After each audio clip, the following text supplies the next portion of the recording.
everybody. Happy Good Friday. To some of you, today probably means a very important thing, and for others of you, you probably have no idea what I'm talking about right now. But basically, today is really important because today is the day, a whole lot of years ago, when Jesus died on the cross, and then he rose again on Sunday, which is why we celebrate Easter. So, to those of you who have devoted your life to Jesus, that's like a super big deal, as it is also to me. There's also another reason that today is so important to me, which I'm going to explain to you here in just a moment. I'm going to tell you the story of how I became a Christian. How old was I? I was 4, and it was 2003, and I guess this was our first year that our church actually had a building. We had been going to church in a YMCA because we just didn't have a building at that point. It wasn't as big as it is now. Now we actually have 3 buildings. But anyway,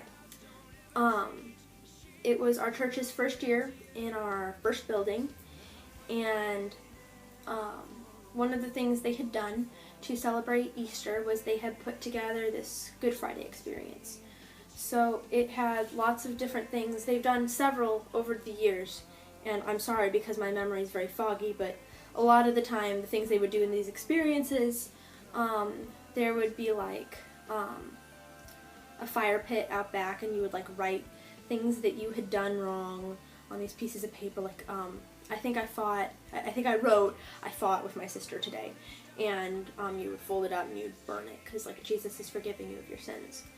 But another thing that I really remember from this Good Friday experience at my church was they had like it set up so you could see kind of what Jesus's crown of thorns would have looked like. So like it's a crown and it has thorns sticking out of it, and they would hit you in the head if they put it on you, which they didn't put it on you. It was like part of the display. That would be bad. And then another thing they had was like a whip that one of the soldiers would have used on Jesus. So it was like the stick, and it had these strips of leather coming out of the top with little chunks of metal and rocks. And if you were to hit somebody with that, that would probably hurt quite a bit. So keep in mind that I'm about 4 years old when I'm seeing this, and they also had sound effects too. So it was a very in-your-face kind of thing, especially for a small child to see, and it scared me a lot. I didn't really want to see that, but at the same time, I think it also did me some good too, because on the ride home from that, I'm asking my parents all these questions like, what's with this guy? Like, why did he come to die for me? And like, oh, he loves us. Well, why does he love us? Like, what makes me so special to him? Well, he created us. And that just gave me a lot to think about, because I had already been thinking a lot about this whole Jesus thing, as much as a 4-year-old can think deep thoughts. But that night, my parents were tucking me in, and my dad said, Emily, you can accept Jesus for yourself, and you can choose to follow him forever, and he'll be your forever friend. And I said, yeah, that sounds good. And he's like, okay, do you want to like pray the prayer now? And I'm like, yeah, sure, what do I say? And he's like, okay. So he told me all the things to say, which there's no really right or wrong way to do that, but he was there kind of helping me. And so that was the night I accepted Jesus. And I was really small, and I didn't understand why my parents were crying so much. Like they were just kind of teary-eyed, and they were so happy. They're like, we're so proud of you. And I'm like, so am I. What did I do? Because, I'm only 4. It's not something that I understand 100%. But I understood it very well for a kid of my age. And so that summer, out in the back of our church, which was basically just a cornfield that had been mowed down, they had these big inflatable blue pools. They had a few of them, and I got baptized our first year at our new building. and that was a really, really big deal for me. I have this music video that my church had. It was like just a video from one of our services where they had happened to show a video of people that had got baptized that year, and I was in it, so I get to look back on that and be like, oh, I'm so small. Yeah.